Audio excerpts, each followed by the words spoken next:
There.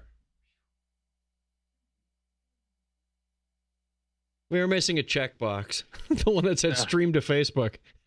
Oh, go figure. We turned it off last week because we didn't have the bandwidth. Yeah, that's true. All right. All right, so let's go here live. Okay, we are live. Let's refresh this on Facebook, and then we can share. Yeah, there we are. I'm about to walk into the frame. You're sitting there looking pensive. Yeah, So, as me, I want to share. You sound like you're describing a use case or something. The public. There. Yeah. I'm writing a story for a software requirement. As a requester, I would like to... As a manager, I will take the customer's request to the engineers. From the customer to the engineer. Nice. All right. Then let me get the what? The window up so I can see. Shut Any up. comments? Right. Hey, look, John Miller Jr. joined. Wow, he must have been hitting refresh, I swear. He lives on Facebook. And there's Craig. We now have 2 viewers. 3 if you count me. Then let us begin. The craziness ensues. What number are we on? 580. We're creeping up on 600. Sometime this spring, I figure. Maybe around the Star Trek cruise time. That might work. We got 20 more episodes to do. We do about 35 a year. So go figure. Yeah, we need to ramp that up. We'll do 1 a day in December for the dog days of Advent. Yeah. How's that? Let's begin in 5, 4, 3. Technorama episode 580 for November 6, 2019.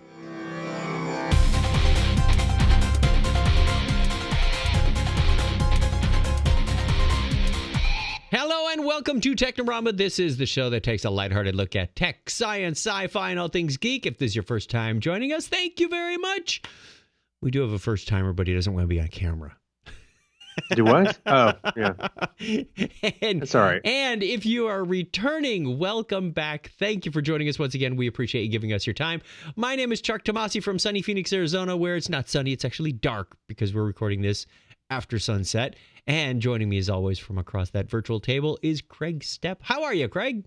I'm doing great. I'm very happy the weather has finally turned.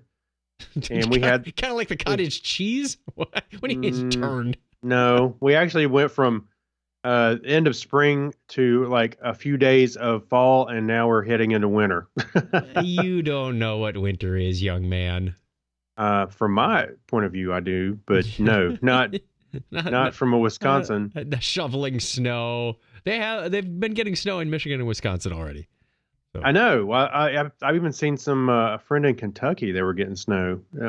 It's kind of surprising, but nothing beats that picture you sent me one time. I think you took a selfie on your roof as you were de-icing it. So shoveling the snow off of the garage roof.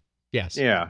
You might as well have been on a wing of a 737. Yeah. And when I finished, this was only 2012, 2013. When I finished, I go inside, and then on the news they say, whatever you do, don't go up on your roof and shovel the snow. Thanks for telling me now. Why did you tell me this yesterday?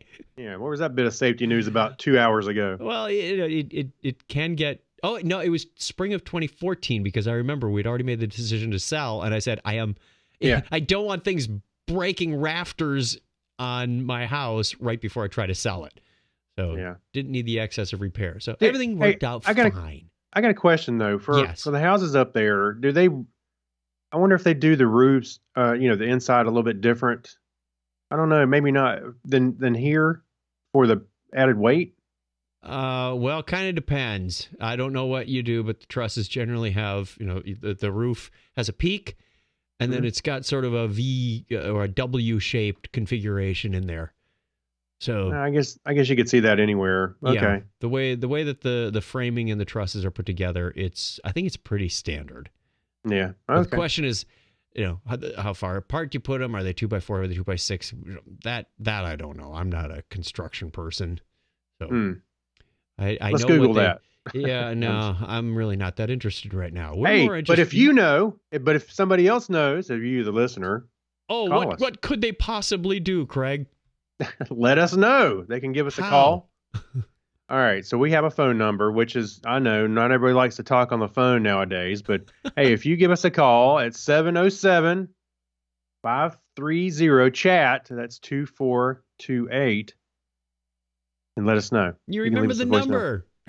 Yeah, I did, because it said that at the bottom of the show notes. Hey, by the way, this is voicemail feedback month of November. We just made this up. It's not official anywhere else, but we just made it up. That's how like Hallmark holidays get started, right? Yeah, the first 12th annual. No. It's the International Technorama voicemail month. There you go. So please call us for voicemail month. We can do that. All right, and we also asked our question of the week last week, so we're going to play the official comeback letter music. Letters. Oh, we get letters. And we get more letters. 26 in the can. And then we get subpoenas. Hopefully not. Reach right in and pull one out. You've been served. Yeah. Those letters. Let's find out what you got to Oh, boy. say. Oh, boy. Oh, boy. Mail today. All right. You Surely today. the mailman has dropped a lot of stuff on our lawn. So You mean like the neighbor's dog? He drops a lot of stuff on our lawn, too. yeah. Wait a minute. You don't have a lawn. That makes it even worse. You have a rock collection. We asked you last week if you could get a real answer to any question or mystery in the world. What would you want to know? And boy, howdy, did we get some answers, some of which I expected, some of which we did not. I'm going to start out with Bob Alexander, who just threw up. I expected like people to give one answer, but Bob went above and beyond. He said, Oh, yeah? Is God real? Where is the other life in the universe? Where's Jimmy Hoffa buried? Is time travel possible? Who had John F. Kennedy assassinated? How is Keith Richards still alive? I have an answer to that one, though. And finally, I got to inhale. This is a long one. Does supersymmetry exist, and why are the energies of observed particles so small compared to the most fundamental Planck energy scale? Wow. Oh, and one more. After a finally, you can't have a one more. Then it's a PS, I think. He says, I lost my wallet back in 83 with $400 in it. Where is it? He wants his ID with his old picture. Gary Lindros says, what's the real story with Oswald? I assume he's talking about Lee Harvey. Oh, yeah, maybe. Was Paul really replaced? There's a question for Beatles Wait a fans. minute. Oswald could relate to that, the octopus. Or he could have been Paul McCartney. I don't know where you're going with that one. Cuckoo-choo. That's the walrus. Oh, Rollis. Right. Trying to think of my feet. All right. Someone needs more karaoke experience. Do they? How would a time travel device keep you in the relative space you started from when the absolute place keeps moving, i.e. Earth moving, as well as bringing you through time? And the all-time question, how many licks does it take to get to the center of a Tootsie Pop? We may never know. Well, Curly S. Dayton posted a GIF to that with the owl chewing on it. John Miller Jr. says, what's the secret to being universally understood and accepted? Well, that's 42. If we Continue on. We have some other ones in here. If you're traveling at the speed of light and you turn your headlights on, what happens? Someone is channeling their inner Stephen Wright. No, you know what that sounds like? Actually, almost it sounds like Spadowski from UHF. If you go to the speed of light, How come when you send something by car, it's shipment, but if you send it by boat, it's called cargo? I think that's Gallagher. Oh, maybe. Why do we drive on parkways and park in driveways? And my favorite that he asks, if Jack and Jill went up the hill to fetch a pail of water and Jack fell down and broke his crown and Jill came tumbling after, what the heck happened to the water? And who the hell builds a well on top of a hill? Yeah. Steve Vanderweinen, a.k.a. Smartass 101, says, how much wood could a woodchuck chuck if a woodchuck could chuck wood? And why doesn't glue stick to the inside of the bottle? We have many more random questions like that. Paul Berg just put up the gif of the man from Scene 24. What is your name? Yeah. Actually, when you said that you were in line with the gif as I was watching it. That's kind of neat. I got a couple. What do you got? Mine? Yeah, go ahead. I see. So Jay Langajans says, life on other planets, where and how much? $24. Yeah, one of my old neighbors, Sonny and Judy Carnes. Are we ever going to accept that climate change is here and work as a nation to do something about it? A nation? How about a world? Everybody needs to fix that. I think we need to start locally. It seems like. But yeah, you're right. Susie Murph says, I'd like to know how common life is on other worlds. It's just so unlikely that ours is the only planet with life. I agree. And so does a lot of other people. And then John Miller Jr. says, oh, wait. Hey, you can't post the same question on both. It's kind of like sending your print job to the printer twice. Just make sure it comes out. I think it was in his clipboard and he just pasted it. So there you go. Oh, let's see. Anybody else jumping in on the chat? Nope. Well, don't forget. Yes. November is voicemail feedback month. I want to get some voicemail feedbacks. International Technorama voicemail feedback month. International Technorama voicemail. Yeah. First annual. First 12th annual. Do you need the number again? Well, it's 707-530-2428 in the U.S. If you're not in the U.S., add a +1. I can't find the plus on my rotary phone, though, so we're just going to have to dial operator assistance. Let's do the history thing. Oh, well, first we got to close out with our music. Yeah. This would be a syntax error on the podcast if we didn't close our parentheses. It'd be like the whole thing was bolded because we forgot to close the tag. Forgot to do Control-KB. Well, the whole show was voicemail. Wow. Or feedback. We have done those. Yeah. Not in a long time because we haven't got a whole lot of voicemail. All right. History music. Hey, hint. Hey, call us. On this day in history for November 6, 2019, this is the 310th day of the year in the Gregorian calendar. There are 55 days remaining in 2019. It was on this date in 1528 that shipwrecked Spanish conquistador Alvar Núñez Cabeza de Vaca. That's quite the name. Put that on a license plate sometime. Yeah. He becomes the first known European to set foot in the area that would become Texas. All right. And Abraham Lincoln was elected as president. Hey, why do they spell it with an L in there? Lincoln, I know. It was elected as the 16th president of the United States on this date in 1860. It was 150 years ago today that in New Brunswick, New Jersey, Rutgers College defeats Princeton University, then known as College of New Jersey, 6-4 in the first official intercollegiate American football game. Saturdays will never be the same. Right. No kidding. On November 6, 1935, Edwin Armstrong presents his paper, A Method of Reducing Disturbances in Radio Signals by a System of Frequency Modulation, to the New York section of the Institute of Radio Engineers. Did you catch that? He introduced the idea of FM. Yeah. Frequency modulation. That same date in 1944, plutonium was first produced in the Hanford Atomic Facility and subsequently used in the Fat Man atomic bomb dropped on Nagasaki, Japan. It was on this date in 1947 that Meet the Press, the longest-running television program in history, makes its debut, and The Simpsons is close behind. When I was a kid, that was the most boring show on television. I know. A bunch of people sitting around talking politics. Yay. And you only had like 3 channels to choose from. Yeah. And that was one of them. Like, it was on 1/3 of the channels.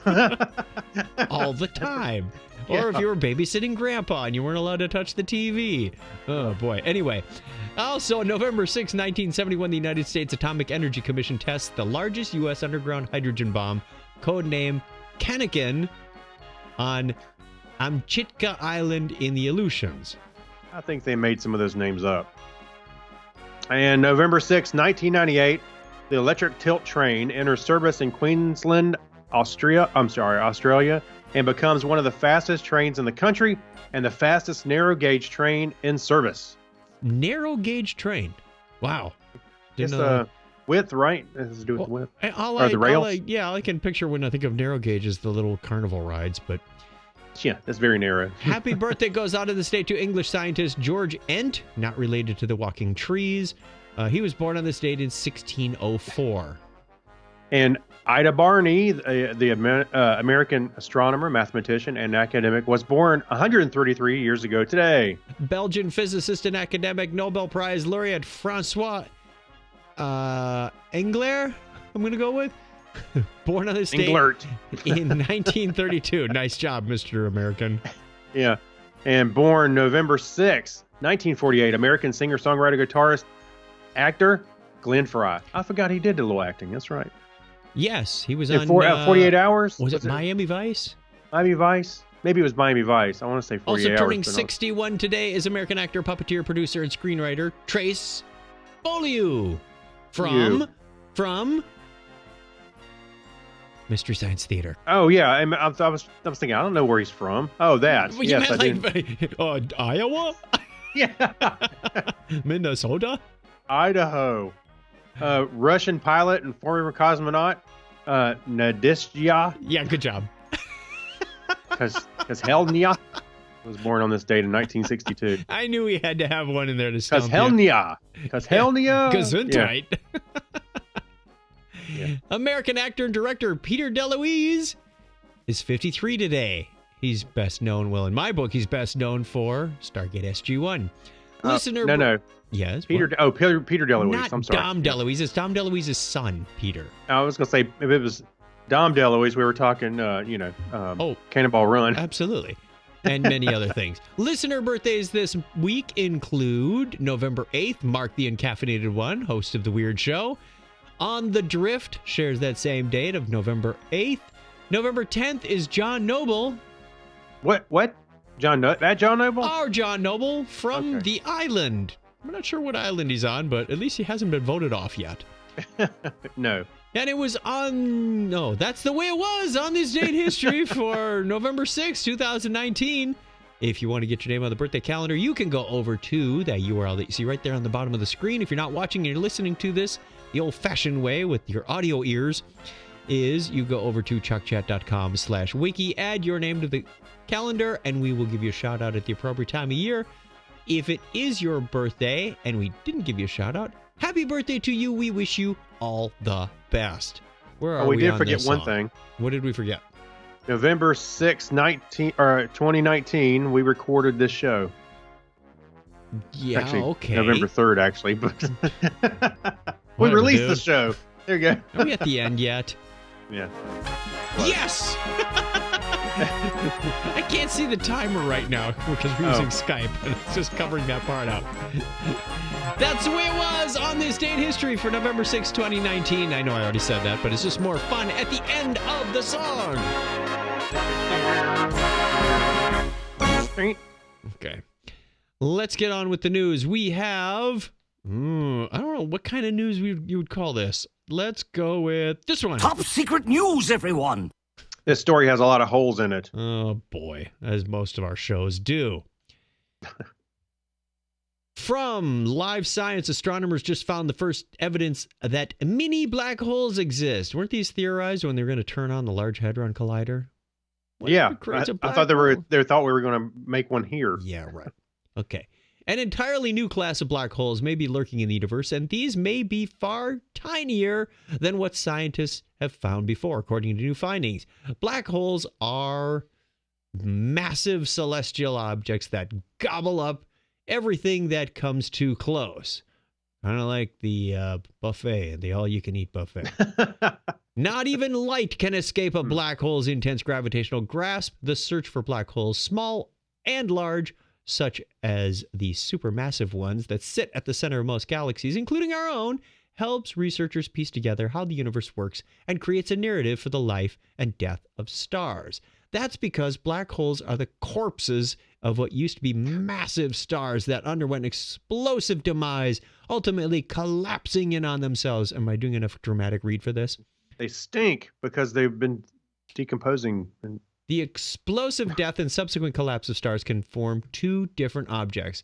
If the original star is massive enough, the explosion will yield a black hole. But if it's not, the corpse will instead form a small, dense object known as a neutron star. That famous song by the Pointer Sisters in the 80s. Hey, No? you know what was really stink is if you have a bunch of small black holes, if they're like prominent Yes. all over the place, and we finally build a ship there for interstellar travel and take off, and then you just within like the first week you run into it and it's all over. Well, you gotta wonder what the event horizon is on the little ones. Is it like 2 feet? Can you overcome it? I don't know. You're going along and you just sort of nick the thing and suddenly you make a right turn. What was that? Oh, we hit a It's like the gravity equivalent well. of a speed bump in a parking lot.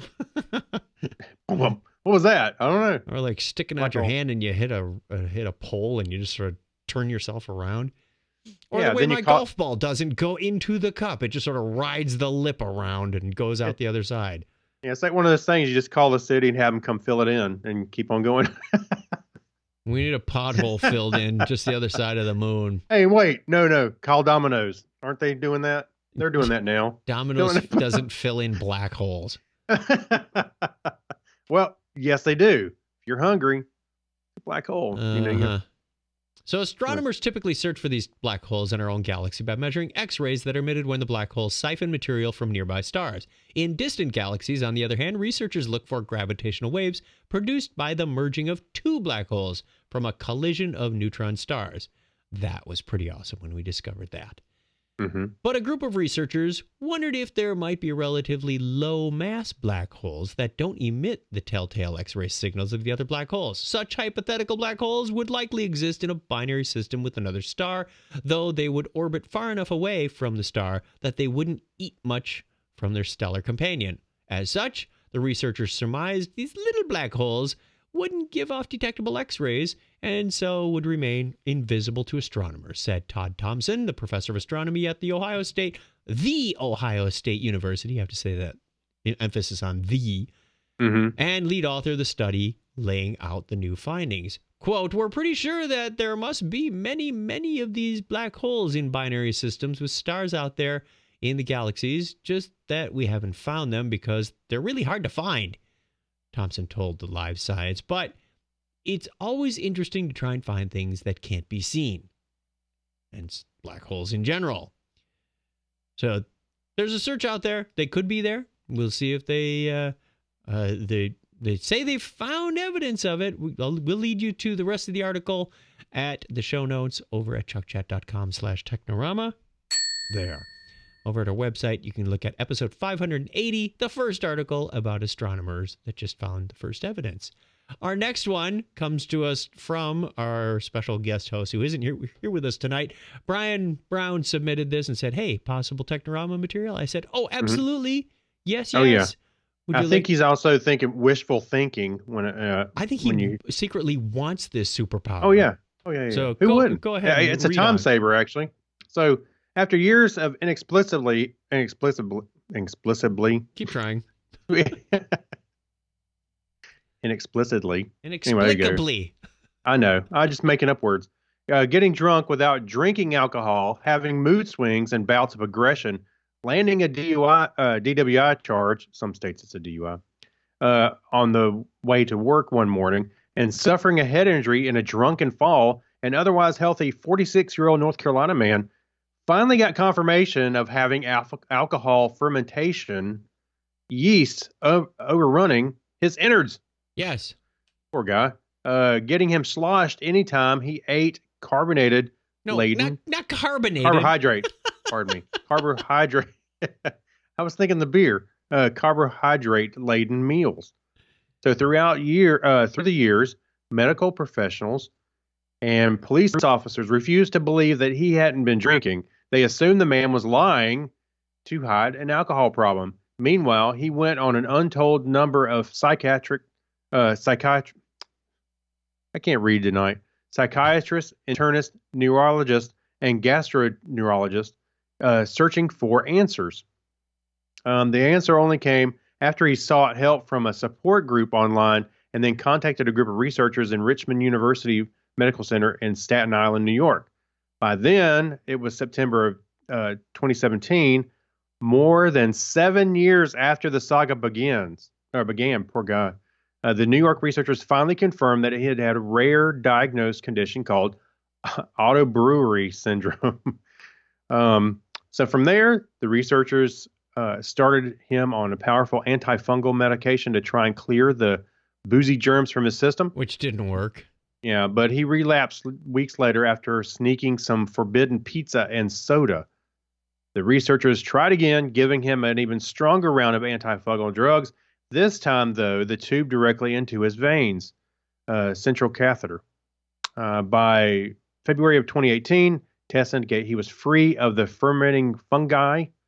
He went back to eating his normal diet, which he probably could have just passed on the pizza and soda and went with some better stuff. But he passed on his daily breathalyzer tests and everything was good. So he stayed that way since. This isn't the first time I've heard of this. This actually started with this gentleman back in 2011. He had a thumb injury and they gave him some antibiotics, which actually started this whole process going.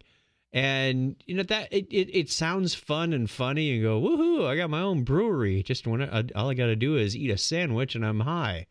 Yeah, that right. could be a real problem, like you said, if you're driving to work or trying to get something done and you're just loopy as all get out. Not to mention the extra work that your liver has to do to remove these toxins constantly. This must have just been...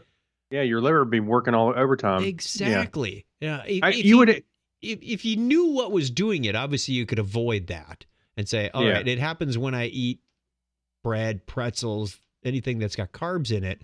Then you could say, all right, let's cut down on that unless it's Friday night and I really want to party hardy. So what do you want to drink? Give me a hard bagel. Give me a hoagie and some water. I'm good to go. Well, yeah, I mean, it does. I mean, just think if after you eat dinner and then you got to go to bed, you know, within a relatively short amount of time, you could be drunk trying to sleep. Well, and you'd wake up with a hangover too. That's no good. Well, I was also wondering, I don't know, they didn't mention, I can't remember if they mentioned this later, but what if he had, you know, you could become addicted to this feeling, you know, you might become an alcoholic, having this in your system, and if you were can't an alcoholic, get rid of it. Right, you wouldn't want to get rid of it. You'd want to keep that high going. Mm-hmm. So, I guess maybe he didn't have that problem because he was searching out ways to, for answers, but. Yeah, poor guy. It is kind of funny to make a joke about, but it is terrible. And it's not terribly uncommon. I mean, there's a number of these cases. They're just hard to diagnose. And like I said, the first round to get rid of that antifungal thing, or the first round of antifungal medication didn't work. So they really had to go hardcore on him. Mm-hmm. So that's pretty tough. Should we take a quick break? Let's do it. Come back with some more stuff in a minute. All right, we'll be right back. Stick with We've Got to Remember When and some music appointment at the Geek and Geek Library. Be right back. Hi, this is Grant Imahara from Mythbusters, and Misconfirmed. You're listening to Chuck and Craig on Technorama.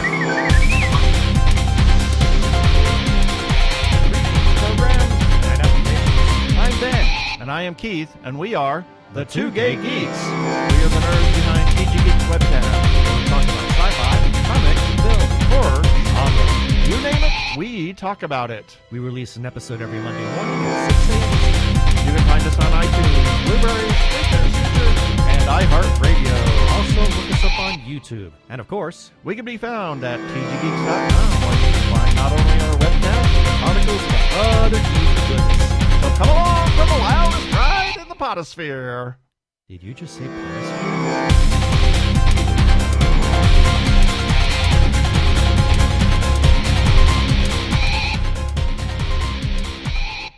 Give our friends Ben and Keith a listen over at tggeeks.com, and maybe someday they'll show up and hijack this show again. I know, right? Actually, they do a great job over there. They have a lot of interviews with independent directors, filmmakers, all kinds of stuff. Yeah, and they work hard to post a lot of content. So go check them out. Doing a great job. They're also on what's the Krypton Radio? Yeah. So give them a listen. A lot of fun. Let's give a quick shout out to the chat room. We do the show on Sunday nights, whenever we're available, which is most Sunday nights, 9:30 p.m. Eastern Time. And currently we have Mike Robeson, John Miller Jr. Who else do you see? I'm not seeing too many. Nope. That's you, me. Yeah, okay. We got a handful of people. If you're out there, just raise your hand, say hi in the chat room. We'd love to see you. And we do post this to YouTube the following morning after we record this. So you can actually get it on YouTube before you get the audio delivery. Interesting. Yeah. But you got to go get the YouTube thing yourself. That's a pro tip. That's a pro tip for everybody. Yeah. If you want to get notified, you can go over to you can't watch the YouTube video until you call and leave us a voicemail. Yeah. And then you can watch it all day long. Then you have to go to Facebook and join the Technorama podcast page so you can get notified when we're online on Sunday nights. Yeah. Hey, by the way, I think if I'm not mistaken, on Facebook, if you're out of the country and you don't want to call the number, I think you can call us using Did you link Messenger. I believe so. I think you can call with Messenger and leave a voicemail message. Someone give it a try. I remember you mentioning that, but I don't remember if anybody ever tested it. Yeah. Be the first caller. We're waiting. Or leave some random message for someone else. Yeah. Hi, I'm calling. Thanks. Bye. All right, we have a Remember When. Let's play that illegal footage. Yeah. Shh. Let's talk over that footage so that the analytics won't pick it up. Yeah. We have from Popular Mechanics the most cringeworthy 90s internet guides that we can't stop watching. Back in the 1990s, we installed new software by using physical disks. And at the time, it wasn't always so easy to figure out how to use the dang programs like Windows 95, unless you wanted to read the manual, which is not much of a page turner. The internet was also so new that commercials on it and how-to guides were all over the place on VHS, television, and, of course, the internet itself. So, Popular Mechanics rounded up some of the favorite commercials and internet guides. In the process, we laughed, we cried, we wondered why everything had to include such bad acting. Yeah. But it was like watching kids acting on a Nickelodeon show. Everybody was just stiff as wood. But mostly we learned how lucky we are to have digital tutorials to click through today. And there's one with Jennifer Aniston and Matthew Perry on Windows 95. There was one on the Kid's Guide to the Internet. Wait a minute. Yes. What's funny is the Matthew Perry and Jennifer Aniston one is 30 minutes long. And this one, there's one that's like an hour and a half. It's really ridiculous. There's the Kids Guide to the Internet, where the parents start out the introduction, but then the kids take over, and they basically just visit various websites, and it's fun to look at the HTML 1 or 2 pages. I think we've actually talked about this video before, and the kids are telling you how to get on the World Wide Web. And the parents say, we just installed the internet on our computer. It's like, really? Whoa. Well, in all fairness, there were only like 5 websites at that time. Our son knows all the great sites to surf. Wink, wink. Where do you think a 14-year-old boy is going to go? No. There really weren't even a whole lot of porn sites back then, to be honest. Not that I know, but I like how you're looking over your wife. I don't know anything about that. Yeah, the one from CNET.com on the Kids Guide to the Internet is a classic. And of course, there's an AOL commercial from 1995 where they all you need is a computer and a disc they send you with 10 free hours. Well, you know what's funny? The way that scene is set up, it looks like some third-rate private eye TV show or something. The still image almost looks like Richard Hatch sitting there, but I know it's not. Yeah. Why, we can book an airline and balance your checkbook all within a few minutes before we go to the movie. In fact, we can see what movies are playing now. All with America Online. Use keyword Technorama. Right. Remember the keywords on America Online? How did you actually get a keyword? And then And you paid for it. the, They sold those things, really? man. Yeah, that's how it was marketing. So if you were a travel agent, Is that you how know, they you made would their see money? hashtag travel, you know, or whatever. It wasn't you even know. a hashtag yet. I mean, you know Yeah, what it I'm was a saying? keyword. Use keyword. That's right. Use keyword travel, and it would take you right to your thing. But I can't really do that now. That's where SEO came from. You know, I want to take all the words. There's about a 90-minute online town hall meeting with President Clinton. And this one's a little more modern. It's 1999. They do have Flat screens. Flat screens, yes. Yeah, I think they're 13-inch, but it's a flat screen nonetheless. probably monochrome.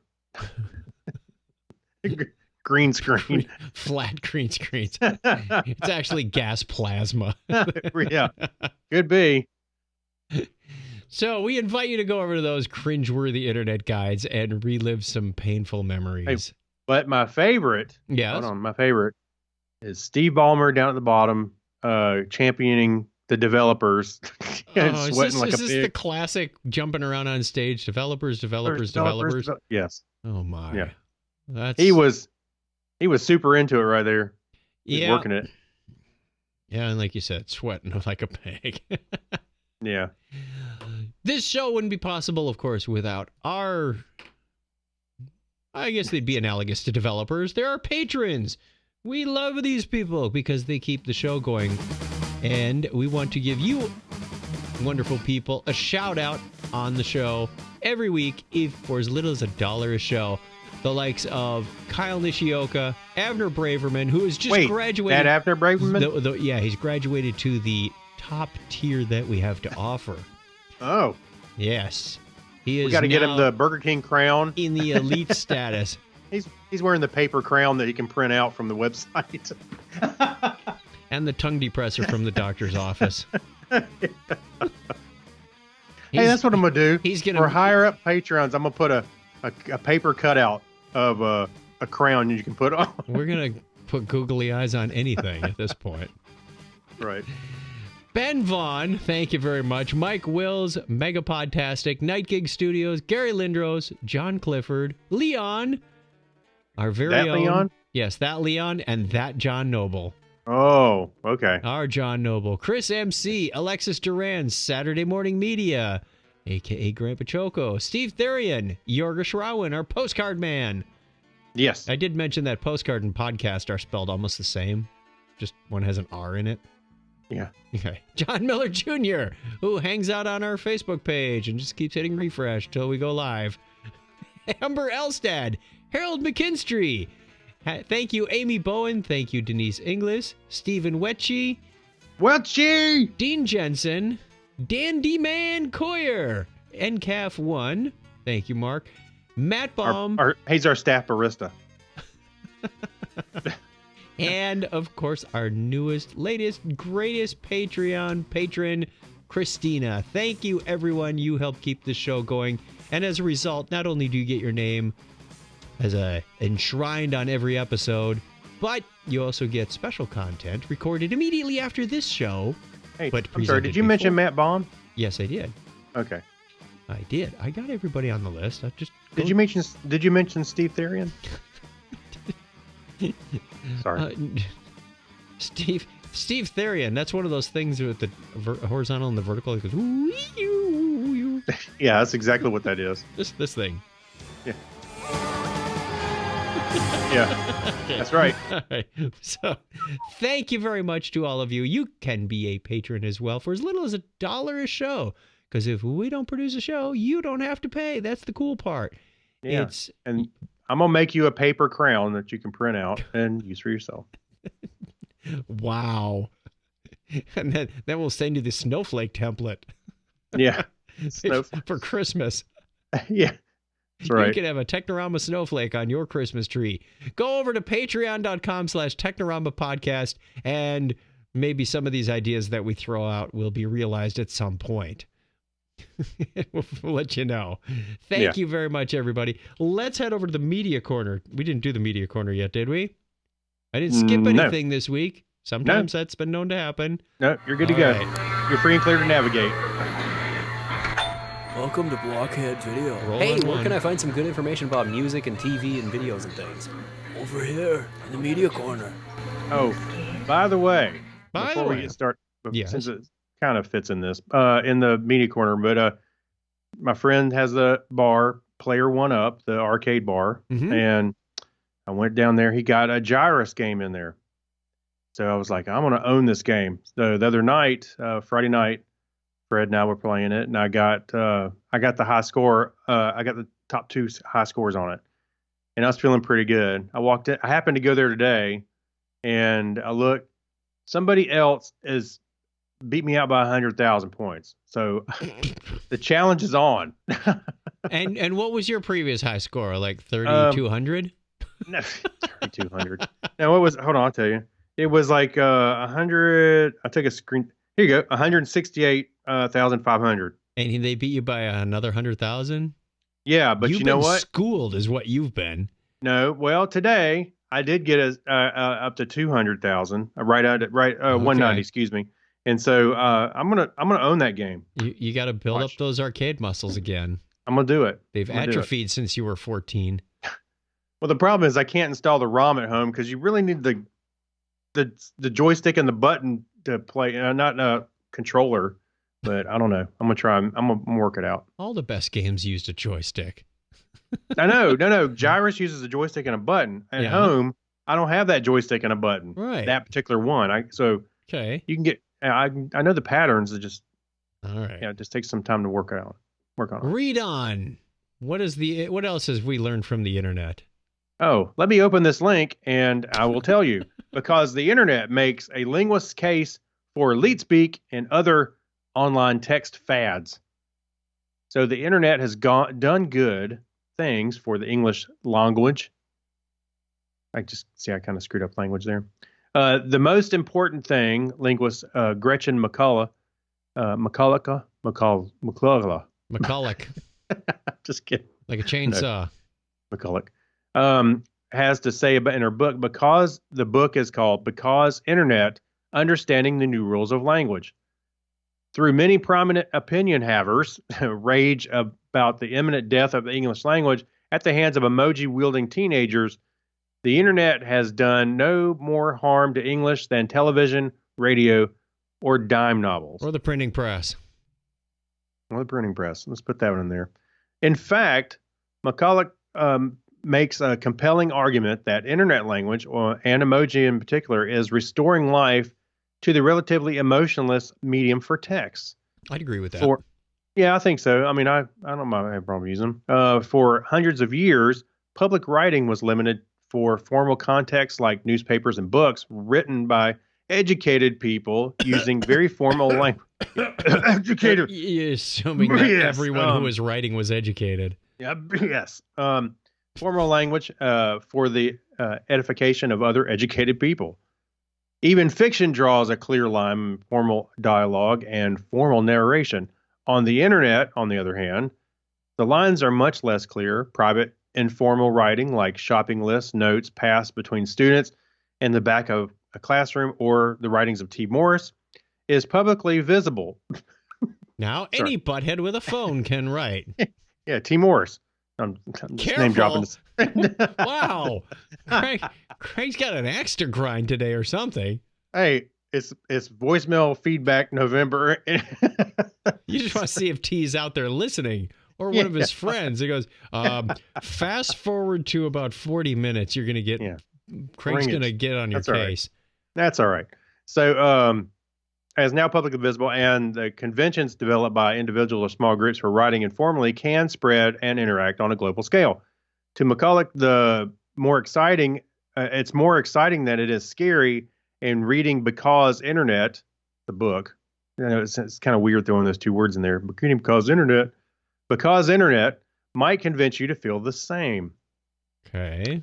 McCulloch describes it. I'm reading just a little bit more. This article is a little bit longer than I care for, but McCulloch describes a variety of conventions internet users have developed for informal writing, from emoji, which function as punctuation or gestures, to yelling in all caps, misspelling words in ways that reflect our own accents, like boxing and porked, or something. Stretching out words. Yeah, stretch. I don't ever do that. That's actually time consuming to put all the spaces in there. Yeah, not like camel case. Let's do that instead. Well, I do that every day. So, in other words, or internet spaces to make a point unmistakably clear. Each of these devices mirrors a spoken one, and their use also allows internet users to write in the same way that we talk, thereby expressing themselves more fully and more creatively. And I agree. I think I do a lot of things that, as I hear it in my head, you might express it in a way like you said, yelling, or I don't really yell so much, but stretching it out, or I use ellipses all the time, a lot more, because as a dramatic pause. How about you? ... Oh, I'm sorry. You're pausing now. I have to use audio because nobody can read a podcast. You want to bet? Challenge accepted. Who would read our podcast? Yeah. You know what's funny is, speaking of which, when I recorded the topic is Trek with Clinton, and I did it with Zoom, and Zoom provides you the transcript afterwards. Oh, so I was how like, did "Oh, that this work out?" I should dig it up and show you, because it was interesting, to say the least. So, yeah, actually, I think, did I even post it? I may have posted some of it. I don't know, but yeah, it was interesting to see how it came out. Of course, it got me perfectly, and Clinton, is from up north. He's got that kind of weird accent. Right. Anyway. All right. We have another one from Popular Cast. You know what? Yes, I do agree. I do agree that it's not really a problem, because remember when everybody was doing T9 texting, and they were abbreviating words so they didn't have to type the whole thing out? Right. And everybody thought, oh, this is going to dumb people down. And it eventually faded away for the most part. Well, that's because that technology stunk. It did stink. Too hard, too slow. Yeah, and it's funny because back then it was so hard and slow, especially older people, and kind of including me, because I wasn't really interested in it that much. Yeah, I was like, it was because it was a pain in the butt. But as we got real keyboards, it's like now everybody, even my dad's like, no, just text me. Everybody's like, who cares? We're texting everybody. Until you get a text storm going while you're trying to work. Oh my gosh. Even I get frustrated at that. Yeah. Okay. We'll talk about that. Maybe we'll talk about that during our parody show. Okay. Let's move on. All right. To what will the internet be like in the next 50 years? So on October 29, 1969, a message was sent from a rather nondescript room at UCLA in Southern California to a Stanford Research Institute computer console in Menlo Park, California. It read simply, L-O. Low. I think they forgot the hell. Oh, though it was supposed to say login. The system crashed before completing the task. There you have a piece of internet trivia. It was missing the gin. So every day you should celebrate with gin. What do you? Yeah. This was the world's first message sent via an interconnected computer network known as the ARPANET. It's in all caps, so we have to shout, right? Yeah, you gotta yell. On this unassuming fall day, the modern internet, as we know, was conceived. In the 5 decades since, the internet has transformed human existence, from how we wage war to how we make each other laugh. Well, this podcast clearly falls short of that. It's unfathomable how much the internet has shaped the life in that short amount of time. But what will the digital world look like in another 50 years? How will we solve the challenges that are currently facing around privacy and data protection? Should we be hopeful or fearful for our changing digital world? We ask these questions to a variety of questions. We ask these questions to a variety of questions to experts. That sentence is just wrong. Sorry. What? Okay. I had to read it twice, 3 times just to make sure it was wrong. To experts, researchers, scientists, engineers, and futurists, the answers we got back were fascinating, clarifying, and somewhat scary. So some people said it's as I read through these things, I went, okay, who did they ask and what were their responses? So some of them said, honestly, they said, oh, it won't change at all. It's going to be the same. So if that's your opinion, just get off the ride now. Because there's no way technology or the information we share is going to be the same in 50 years. Not even close. I mean, Well, I would go to say that the bones of the internet. When I say bones, I mean we still have web pages and we click on links just like we did 30 years ago. But there's a lot more layers to the internet than just. I'm calling shenanigans because we didn't have web pages 30 years ago. In 1995, we did. 30 years ago was 1989, buddy. Right. That's my point. We had Usenet news groups. You know what I mean? BBSs. You know what I mean? Well, we had, largely, I take that back. What's his name? Tim Berners-Lee. No. Bill Gates? No, he Engelbart. He demonstrated Douglas hypertext Engelbart. and hyperlinks and stuff back in the day. So we've had it for a long time, and that is still here today. You go from apps to everything else, but there's a whole other layer on it. But how do you even know what's going to be piled on in the next 50 years? There's no telling. I mean, we're seeing things right now that we didn't see 5 years ago. That some of the futurists and whatnot we're talking about, like machine learning to help predict what services and things like that. And that's what some of these people said is the machines will be more of a service to us. If we do this right, we will be able to unlock our creativity and productivity because the machines will be doing a lot of the drudgery. Some people said there were bio-connected services that we'll be able to use. One of the videos said, you won't even realize, but you'll start getting hungry, and through brain connections, it will know what you're hungry for. Call your favorite restaurant, order that food, and have it delivered. Or you go pick it up and it's already ready for you. Yeah, I think we call that the Google Assistant. Alexa's always listening. Yeah. Well, actually, Scott Parsons says if you believe some, we won't be able to walk out the front door without the internet. Well, if you believe Donna, it's already happening. I was going to say, it's always listening. When you say something in your living room, and Madam A or Mr. G is listening, and suddenly you look on your web page and that ad is being served up. It's like, what? Come on, that's not coincidence anymore.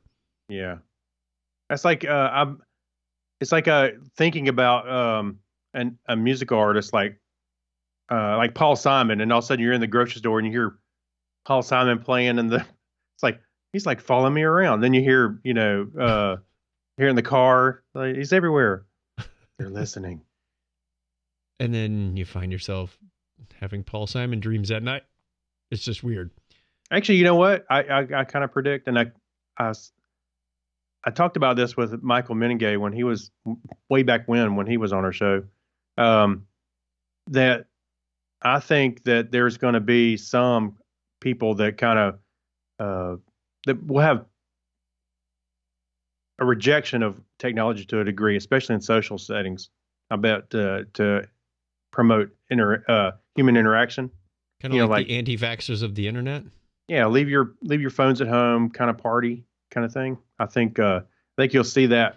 I would do that. Degree. Oh yeah, I would totally do that for a while. I wouldn't do it all the time. Yeah, I mean, yeah. I'm just saying. I think that there's going to be some. Now, I wouldn't say backlash, but there's going to be some pushback. I think sometime in the near future, because people will be aching for human interaction. There's a nice mountain out in Idaho that you can go live on altogether. So have fun with that. It's kind of that setting today. Fred was looking at an arcade cabinet. We were standing around looking at it didn't have a monitor or anything. He was going to buy it. And we were talking with a guy and another guy. There was two guys there, and we were talking about it, the cabinet. And there for a moment, I noticed all four of us were on our phones and we weren't talking anymore. I was like, that's kind of weird. I just looked Oops. up and said, wait a minute, we're all on our phone. Oops. And you're all talking to each other on your phone. No, we weren't.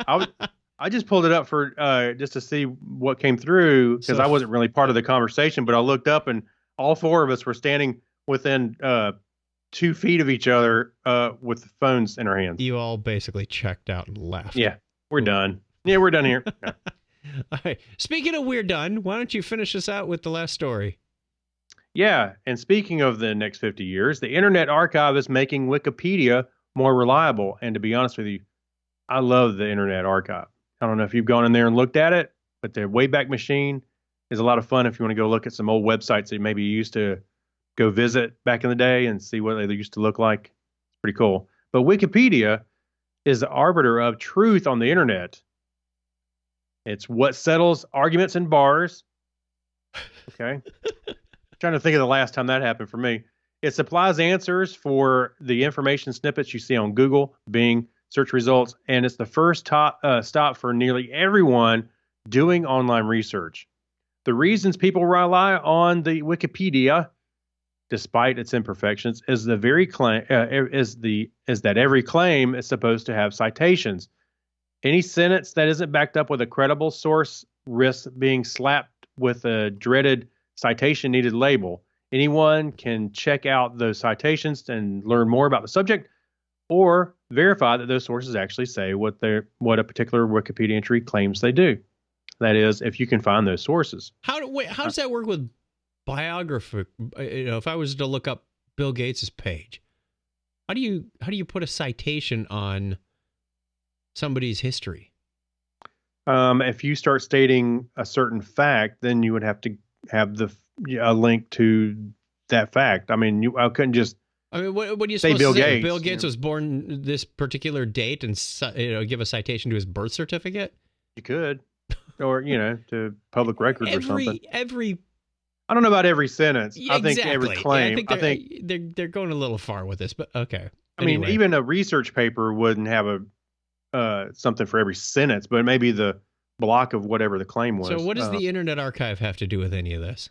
Okay, so now, thanks to a new initiative by the Internet Archive, you can click the name of the book and see a 2-page preview of the cited work.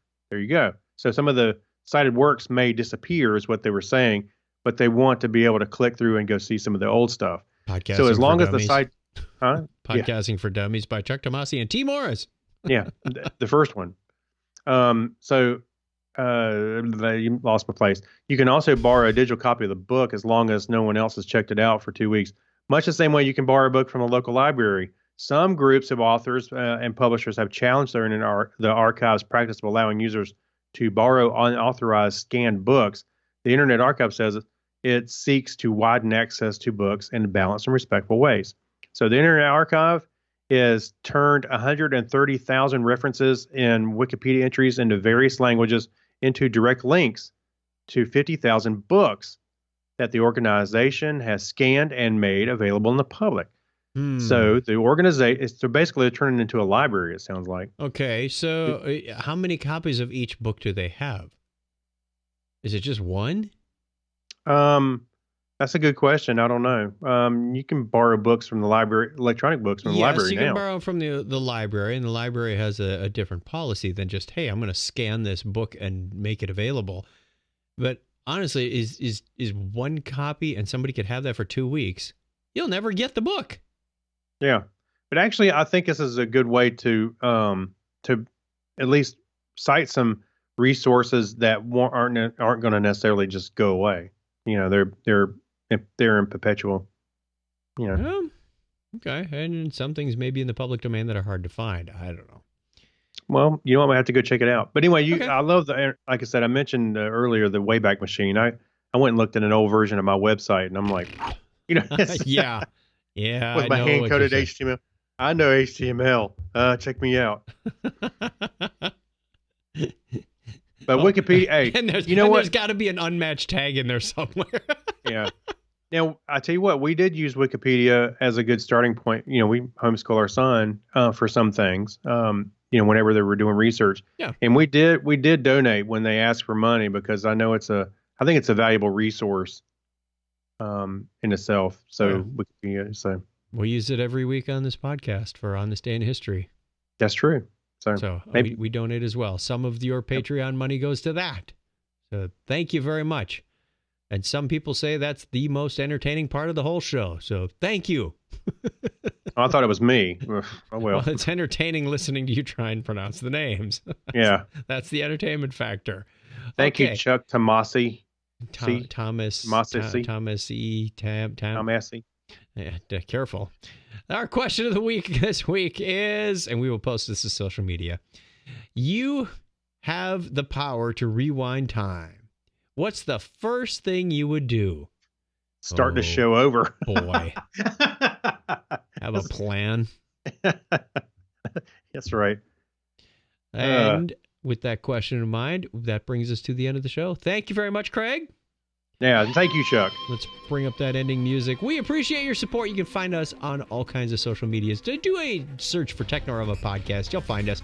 Or just go to chuckchat.com/Technorama, and you can find links to Facebook, Twitter, YouTube, all that good stuff, including we still have a PayPal donation if you want to do a one-time donation or a monthly contribution. That's fine. Or links to the Patreon page if you want to do that pay-per-show kind of thing that we mentioned. Thank you very much to all of our Patreon members. Once again, we appreciate it. And are we at the end yet? I don't know. Tell a friend about Technorama. And Craig, give us that traditional binary high five sign off.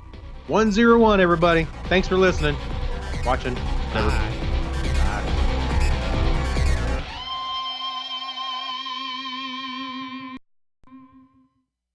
Click. I can breathe. You weren't breathing for the whole show? Yeah. Well, that would have been a problem. Either that or you should really take up deep diving. If you can hold your breath that long, you can set some kind of record. Coming up, I'm gonna get the bends. Thank you, everybody. No, you don't get the bends from holding your breath and going down. You get it from absorbing compressed air at depth and then coming up too quickly, so it doesn't come out. So it comes out a solution. Thank you, Professor Tomasi. Hey. Yeah. I am a certified PADI dive master and did assistant instructing for years. Wait, when was the last time you were certified? How long does it last? Certification is forever. Is it? Yep. Although if I were to go diving again, I would take a refresher course. We were looking at the excursions and whatnot on the cruise, and there is a refresher course. But since nobody else in our group really dives, I'm not going to go on an excursion. Therefore, I'm probably not that interested in getting a refresher course. Kim kept talking about snorkeling, but she kept saying scuba. I was like, scuba? Well, there's do we need to get... There's SNUBA, which you don't need to be certified for. I think that I saw. You saw that, Donna? There's a SNUBA trip on there somewhere too. So. Oh. She kept saying scuba, and I was like, wait, do we need to get certified first? You do need, if you're going to go scuba, you need to be certified. But SNUBA, no. That's not what she was snorkeling, no. And I would. She was trying to say snorkeling, but she kept saying scuba, and I was like, what? Okay. Scuba? That sounds good. Let's say goodbye to all the wonderful viewers on YouTube and Facebook, and we will see you again next time. Thank you. All right. Bye. Bye, everybody. And thank you, Donna.